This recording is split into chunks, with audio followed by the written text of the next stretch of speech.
Listen closely. What I'm about to share with you has been carved into temple walls for millennia, written in languages older than memory, passed through whispered initiations in candlelit chambers, and systematically erased from the consciousness of humanity. Not because it wasn't true, but because it was too true. Too powerful for those who sought to control the masses, too liberating for those who built their empires on humanity's disconnection from its own divine nature. This is the third law in a system of 12 principles that govern the very fabric of reality itself. 12 truths that were once common knowledge among our ancestors, now buried beneath centuries of deliberate forgetting. Today, we remember the law of correspondence. And once you truly understand what I'm about to reveal, you will never see your life the same way again. There is an ancient axiom, older than the pyramids, older than the first written word. It was whispered in the mystery schools of Egypt, encoded in the emerald tablet of Hermes Trismegistus, and hidden in the sacred geometry of every temple ever built. As above, so below. As within, so without. As the universe, so the soul.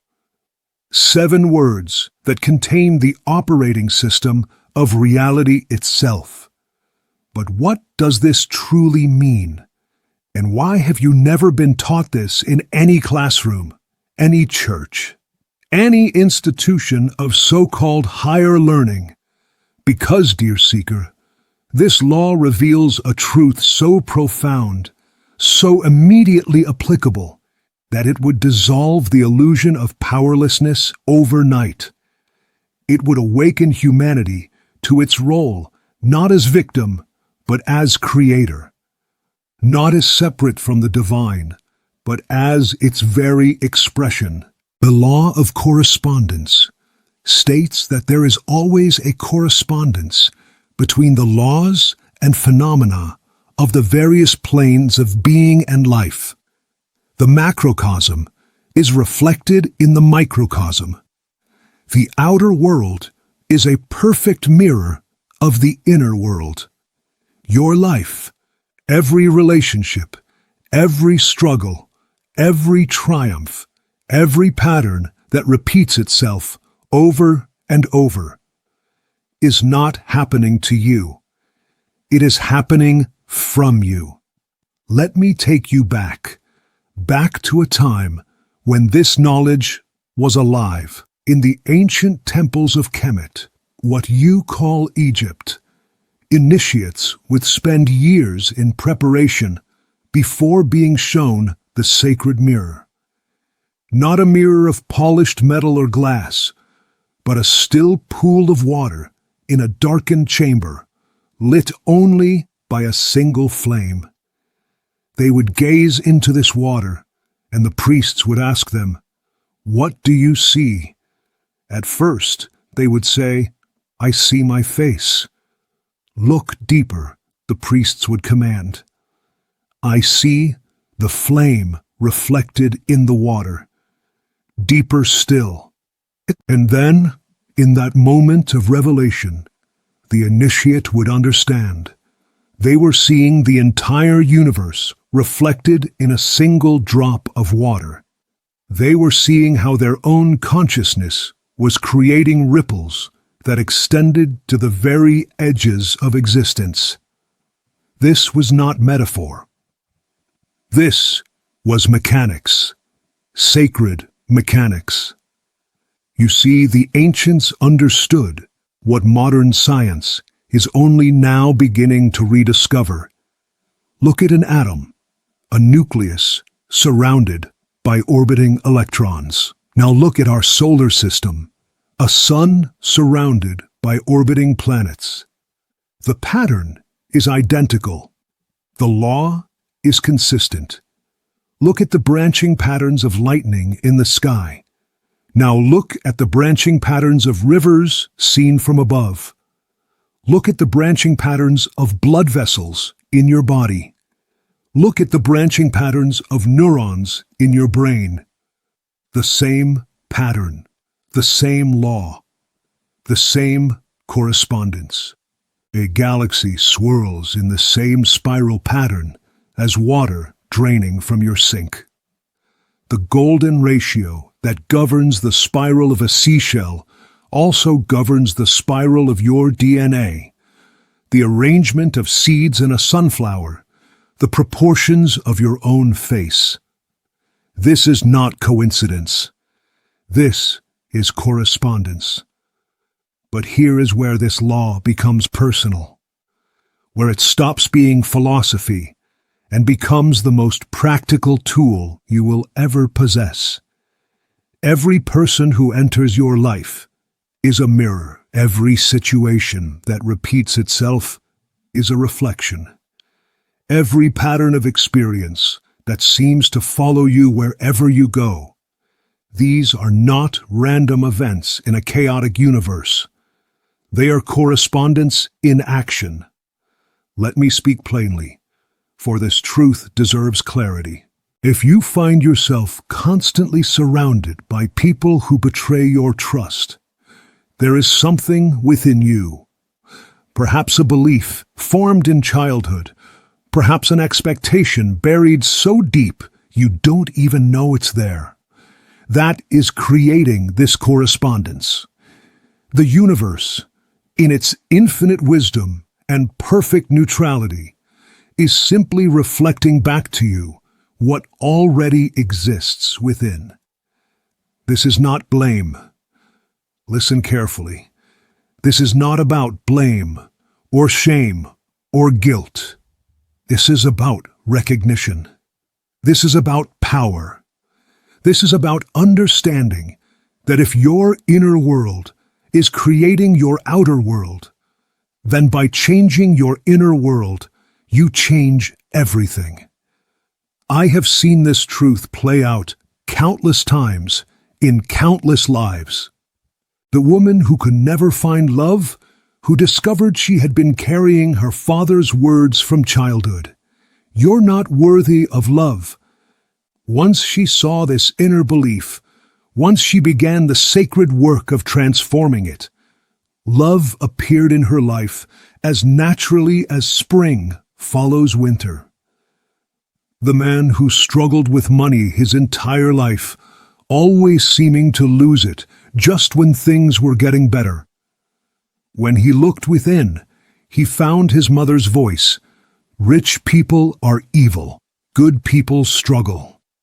His poverty was not a punishment from the universe. It was a perfect correspondence to his inner belief. When he changed the belief, his external fortune changed with mathematical precision. A child who was always sick, whose body seemed to attract every illness. When the parents looked at the emotional environment of the home, the constant fighting, the unspoken tensions, the suppressed anger, they saw the correspondence. The child's body was simply manifesting what was energetically present in the space. When they healed the emotional environment, the child's health transformed. Your body itself is a map of correspondences. Ancient Chinese medicine knew this. Ayurveda knew this. Every organ corresponds to an emotion. Every illness corresponds to an inner state. The liver holds anger. The lungs hold grief. The kidneys hold fear. The heart holds joy, but also the wounds of love betrayed. When you understand correspondence, you stop asking, "Why is this happening to me?" You start asking, "What within me is this reflecting?" But let us go deeper still. For the law of correspondence operates not just in your personal life, but in the very architecture of reality itself. Have you ever wondered why certain symbols appear in every culture, on every continent, throughout all of human history? The spiral, the cross, the circle, the triangle, the flower of life. These are not arbitrary human inventions. These are correspondence patterns, universal forms that exist at every level of creation. Take the spiral. You find it in the shell of a snail and in the arms of galaxies billions of light years wide. You find it in the pattern of your fingerprint and in the storm systems of Jupiter. You find it in the way water drains and in the way energy moves through your chakras. This is the universe speaking in its fundamental language, the language of correspondence. The ancient mystics knew this. They knew that by understanding these patterns, by aligning with them, they could work with the very forces that shape reality. This is why sacred geometry was sacred. It wasn't just mathematics. It was the blueprint of creation itself. And you, dear listener, you are built from this same blueprint. Your body is a universe in miniature. There are more cells in your body than there are stars in the galaxy. There are more connections in your brain than there are stars in the known universe. As above, so below. As within, so without. Now perhaps you're wondering, if this law is so fundamental, so powerful, so immediately applicable, why weren't you taught this in school? Why isn't this common knowledge? The answer requires us to look at history, not as it has been written by the victors, but as it actually unfolded. There was a time when this knowledge was widespread, when every culture understood that the inner and outer worlds were connected, when healing meant addressing not just the body, but the emotions, the mind, the spirit, when education meant not just filling the mind with facts, but awakening the soul to its true nature. But then came the age of separation, the age of control. Those who sought power understood a simple truth. A population that knows it creates its own reality cannot be controlled. A population that understands correspondence cannot be convinced they are powerless. A population that sees the connection between inner and outer cannot be manipulated through fear. So the knowledge was suppressed. Not all at once. That would have been too obvious. But slowly, systematically, over generations, the mystery schools were disbanded or driven underground. The libraries were burned. Alexandria was not the only one, just the most famous. The wisdom keepers were labeled heretics, witches, pagans. The old ways were forgotten, replaced with systems that taught humanity to look outside itself for power, for salvation, for truth. Religion taught you that God was separate from you, somewhere in the sky, judging from afar. Science taught you that consciousness was just a byproduct of brain chemistry, that you are just a biological machine in a meaningless universe. Education taught you to memorize and repeat, not to question and discover. All of these systems, in their own way, severed the understanding of correspondence. They taught you that what happens to you is random, or fate, or God's will, or bad luck. Anything but the reflection of your own inner state.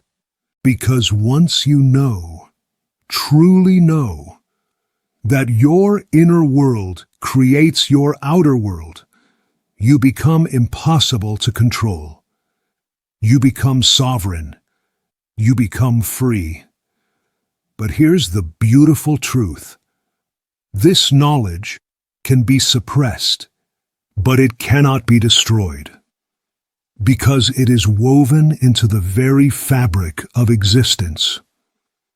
It is encoded in your DNA. It is written in the stars. It is demonstrated every moment of every day in the perfect correspondence between what you think, what you feel, and what you experience. And now, in this time of great awakening, the knowledge is returning, not from outside, but from within.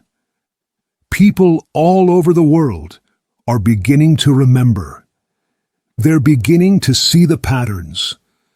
They're beginning to understand the correspondence. Perhaps you've noticed it in your own life. Those strange synchronicities that seem too perfect to be coincidence. Thinking of someone, and then they call.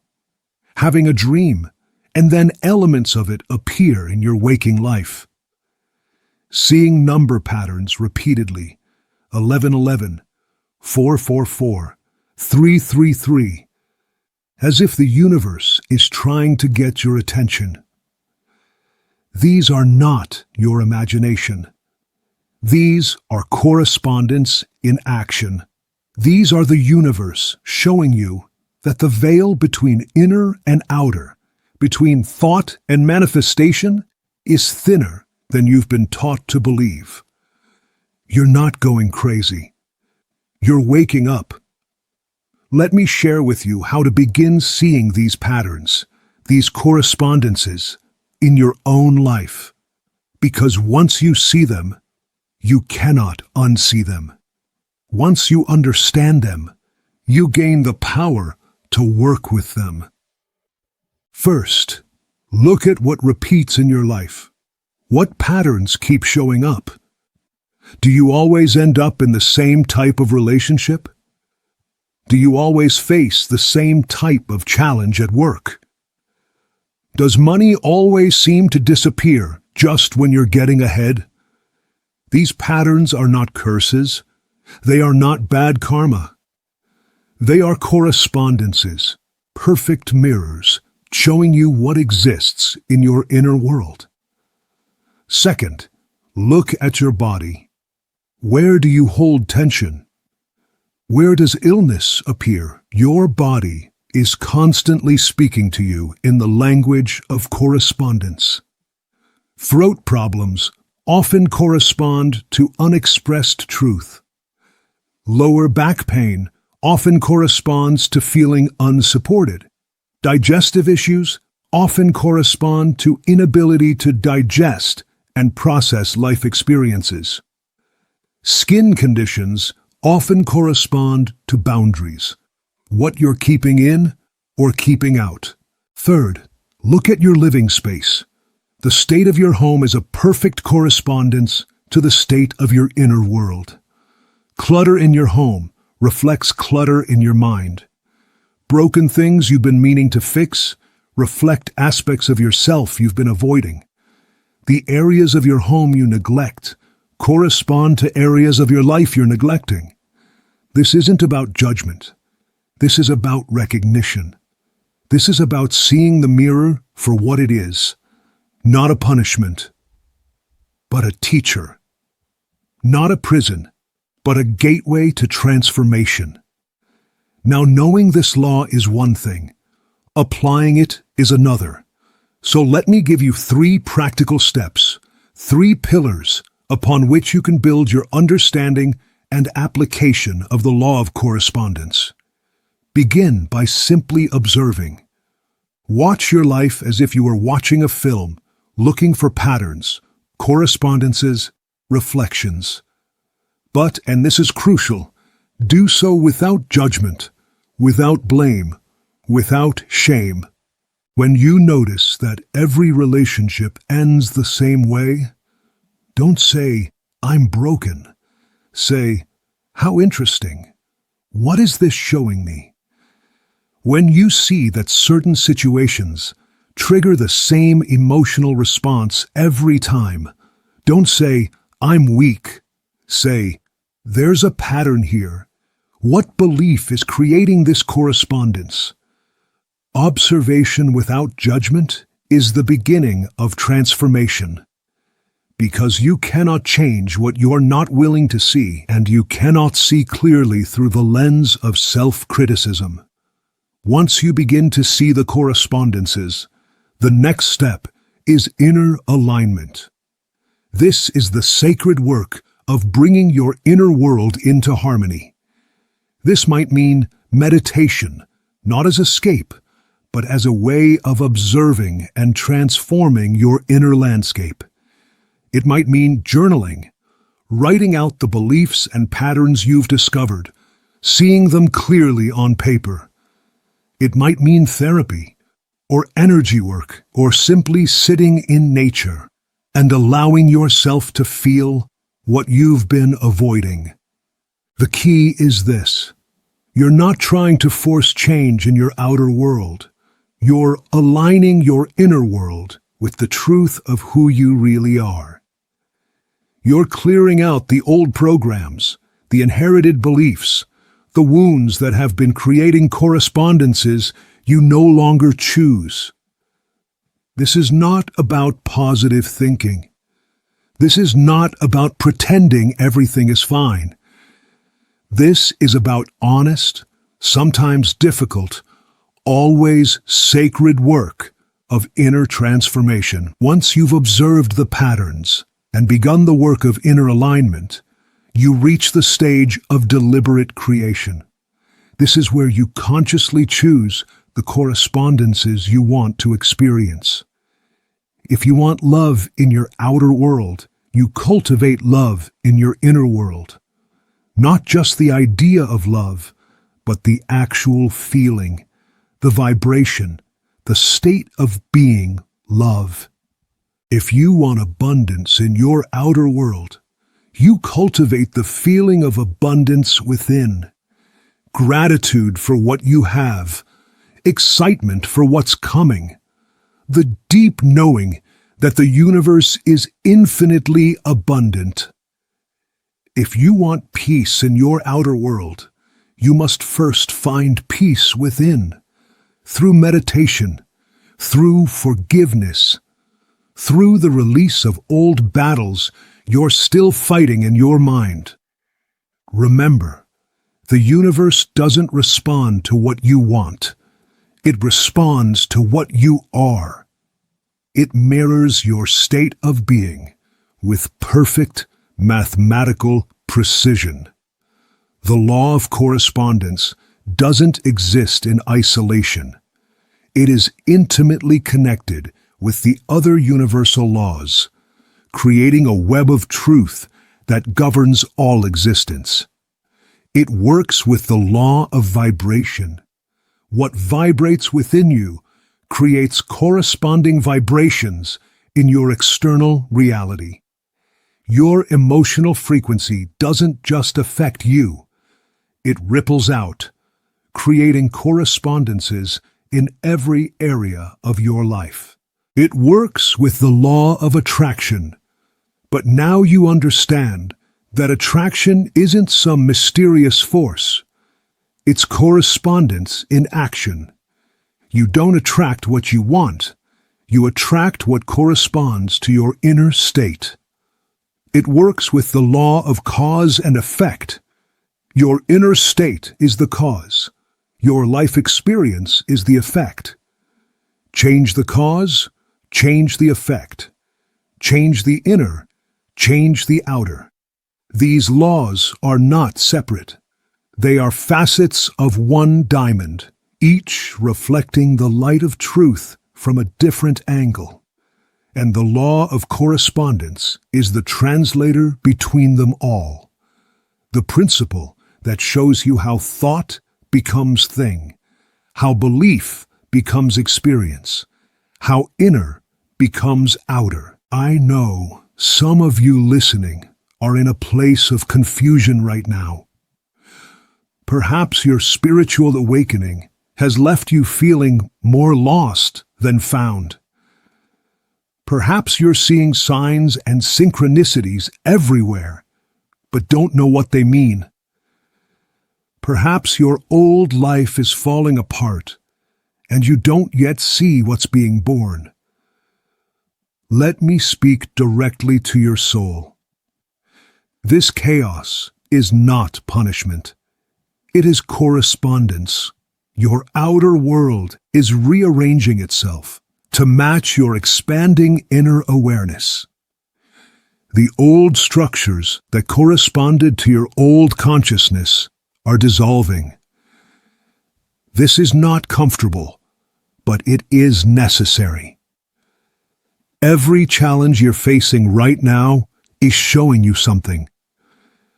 Every relationship that's ending or transforming is reflecting your own transformation. Every door that's closing is making room for doors you couldn't even see before. Your life is speaking to you, not in words, but in events, not in concepts, but in experiences. The patterns you're seeing, the repetitions, the synchronicities, these are not signs that you're lost. They're signs that you're beginning to see, beginning to understand the language of correspondence. Trust this process. Trust that your inner transformation will inevitably create outer transformation. Trust that as you align with your true self, your life will align with your true path. The confusion is temporary. The clarity that comes from understanding correspondence is eternal. There is an ancient teaching that says your body is a temple, but this has been misunderstood, reduced to mere metaphor. Your body is literally a temple, a sacred structure built according to the same principles of correspondence that built the pyramids, the cathedrals, the stone circles. Your spine is the pillar that connects earth to heaven. Your heart is the inner sanctum where the divine flame burns. Your pineal gland is the holy of holies, the seat of inner vision. Your breath is the sacred wind that moves through the temple, bringing life to every cell. When the ancients said, "Know thyself," they weren't speaking philosophically. They were giving you the most practical instruction possible. Because when you know yourself, truly know yourself, you know the universe. When you understand your inner temple, you understand the cosmic temple. This is why meditation is not just relaxation. It is exploration of the infinite correspondence between your consciousness and cosmic consciousness. This is why breathing practices are not just for health. They are for aligning your inner rhythm with the rhythm of the universe itself. Every spiritual practice, when understood correctly, is an application of the law of correspondence. Prayer is aligning your inner state with the reality you choose to experience. Ritual is creating outer actions that correspond to inner intentions. Sacred geometry is working with the patterns that exist at every level of creation. You don't need to go to a temple. You are the temple. You don't need to seek the sacred. You are the sacred. The correspondence is perfect, complete, always active. Now, I must speak of something that many find difficult to accept. The law of correspondence brings with it ultimate responsibility. Not blame, never blame, but responsibility. If your inner world is creating your outer world, then you are not a victim. You are a creator. Even in situations where it seems you had no choice, where circumstances were forced upon you, the law of correspondence reveals that your response, your inner state, your beliefs about what happened, these create the ongoing correspondence. This is not to minimize pain or trauma. This is not to say that everything that happens is your fault. But it is to say that what happens next, how your life unfolds from here, what patterns continue or change, this is within your power to influence through the law of correspondence. This responsibility is not a burden. It is the ultimate liberation. Because if you are responsible, then you have power. If your inner state creates your outer reality, then by changing your inner state, you can change your life. No one can do this for you. No guru, no teacher, no healer can change your inner world. They can point the way. They can hold space. They can share tools. But the work of inner transformation, the sacred work of changing your correspondences, this is yours alone to do. And this is why the knowledge was hidden. Because a population that takes responsibility for their own consciousness, that understands they are creating their reality through correspondence, cannot be controlled, cannot be manipulated, cannot be kept in chains, physical, mental, or spiritual. We are living in extraordinary times. The veils are thinning. The hidden knowledge is surfacing. All over the world, people are beginning to remember what was forgotten. They're beginning to see the correspondences. They're beginning to understand their power. This is not happening by accident. This is correspondence on a collective scale. As humanity's inner consciousness expands, our outer world must transform to match. The old systems that corresponded to unconsciousness, to separation, to fear, they are crumbling. Not because anyone is destroying them, but because they no longer correspond to who we are becoming. The chaos you see in the world is not the end. It is transformation. It is the outer world rearranging itself to correspond to humanity's awakening consciousness. And you, listening to these words right now, you are part of this awakening. The fact that you found this knowledge, that these words are reaching you in this moment, this is not coincidence. This is correspondence. Something in you was ready to remember, and so the universe arranged for this remembering to occur. You are not late. You are not behind. You are exactly where you need to be, experiencing exactly what you need to experience, to awaken to the truth of correspondence in your own perfect timing. Let me tell you a story, an ancient story that captures the essence of what we've been exploring. There was once a student who came to a master seeking wisdom. The master led the student to a room filled with mirrors. Mirrors on every wall, the ceiling, even the floor. "What do you see?" asked the master. "I see myself, reflected infinitely," replied the student. "Look closer," said the master. The student looked and noticed that each reflection was slightly different. In one mirror, he looked angry. In another, sad. In another, joyful. In another, afraid. "But how can this be?" asked the student. "I am only one person, feeling one way." The master smiled. These mirrors show you not just who you are in this moment, but who you are in all moments. They show you every aspect of yourself that exists within. And here is the secret.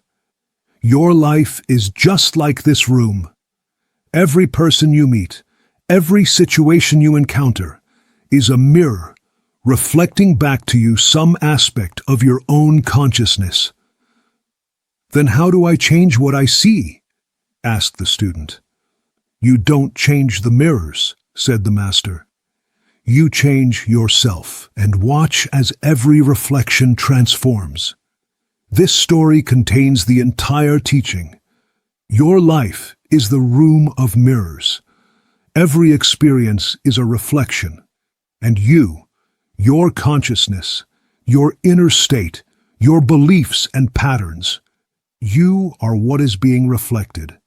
Master this understanding, and you master your life. As we near the end of our journey today, I want to leave you with something practical, something you can begin immediately. Tonight, before you sleep, sit quietly and ask yourself, what is my life trying to show me? What correspondence am I ready to see? Don't force an answer. Just ask the question and let it settle into your consciousness like a seed into soil. The answer will come, perhaps in a dream, perhaps in tomorrow's experiences, perhaps in a sudden knowing days from now. Begin to look at your life not as a series of random events, but as a perfectly orchestrated mirror, showing you exactly what you need to see for your own evolution. Begin to see every person not as separate from you, but as a reflection of some aspect of your own consciousness. This doesn't mean everyone is you. It means everyone is showing you something about yourself, what you judge, what you love, what you fear, what you desire. When you find yourself triggered by someone's behavior, ask, what in me is being reflected here? When you find yourself attracted to someone's qualities, ask, what in me is recognizing itself? When patterns repeat, ask, what belief is creating this correspondence?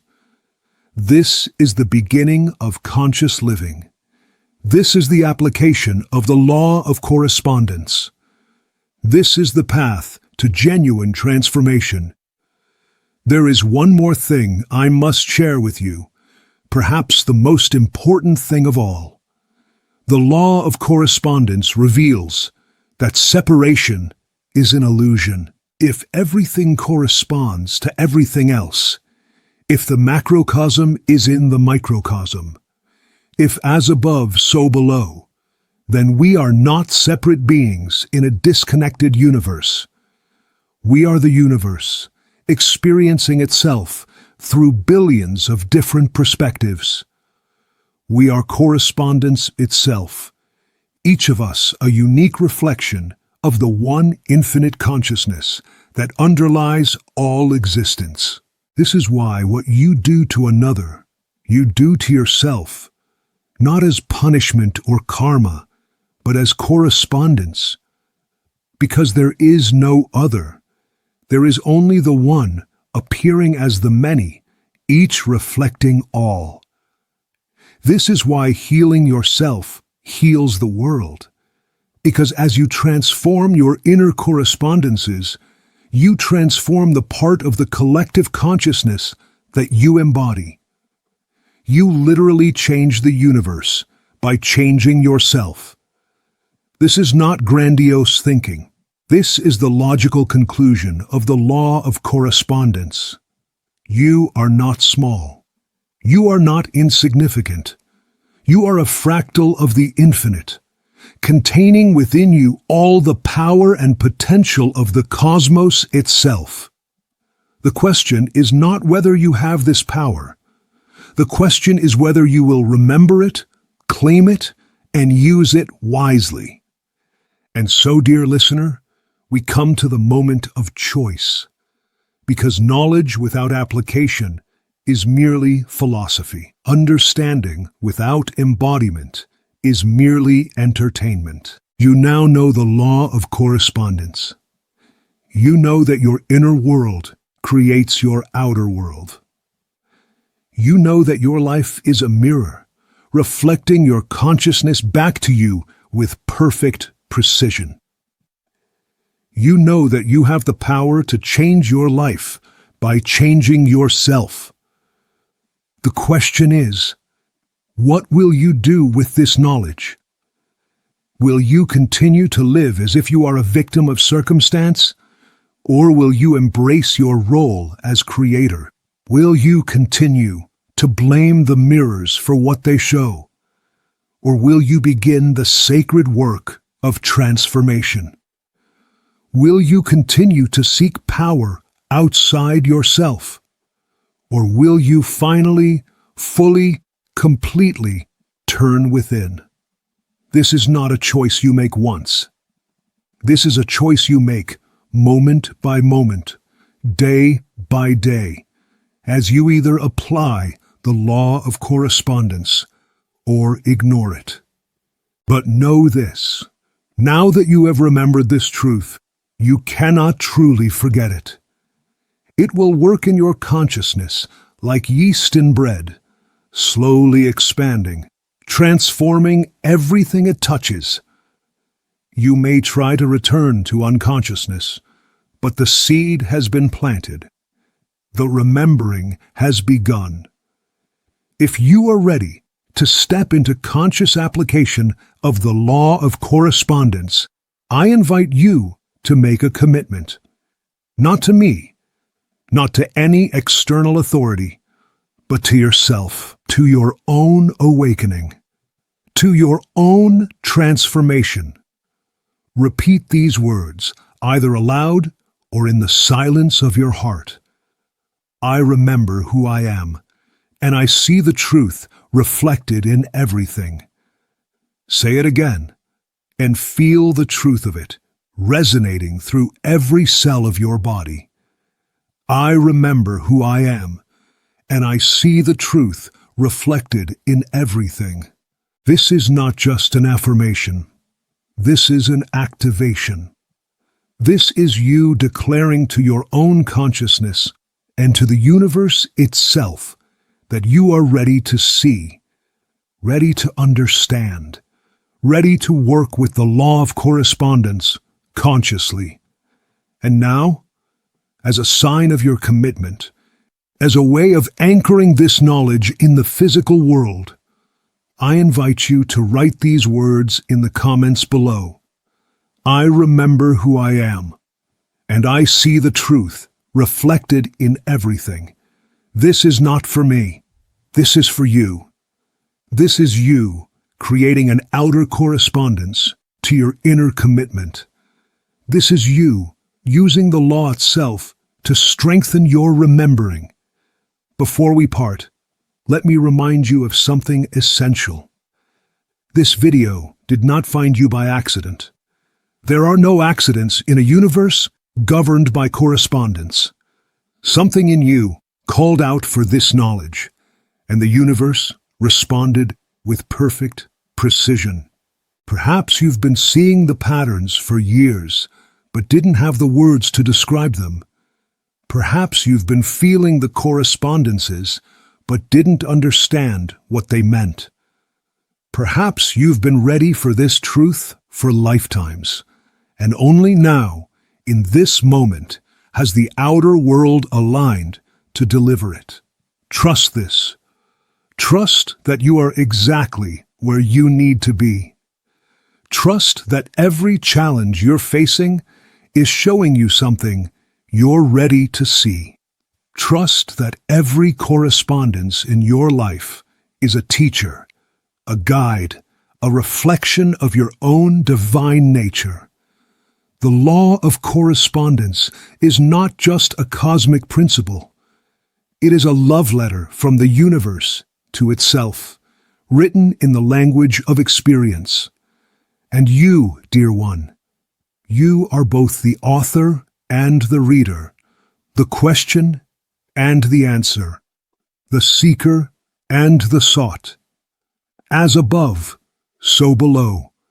As within, so without. As the universe, so the soul. This is not the end of your journey with correspondence. This is the beginning. Every day, every moment, life will show you new reflections, new patterns, new opportunities to apply this sacred law. Stay awake. Stay aware. Stay amazed at the perfect correspondence between who you are becoming and what your life is revealing. This has been the third revelation in our journey through the 12 hidden laws. Each law builds upon the last. Each truth deepens the others. The law of correspondence is your key to understanding how the inner becomes outer, how consciousness becomes experience, how you become your life. Carry this knowledge with you. Let it work in your consciousness. Let it transform your perception. Let it awaken you to the magic that has always been present, hiding in plain sight, waiting for you to remember. The ancient wisdom is returning. The hidden laws are being revealed, and you, by your very presence here, by your willingness to remember, are part of this great awakening. Until we meet again in the next revelation, remember, you are the temple. You are the mirror. You are the correspondence between heaven and earth, between spirit and matter, between the infinite and the intimate. As above, so below. As within, so without. And so it is.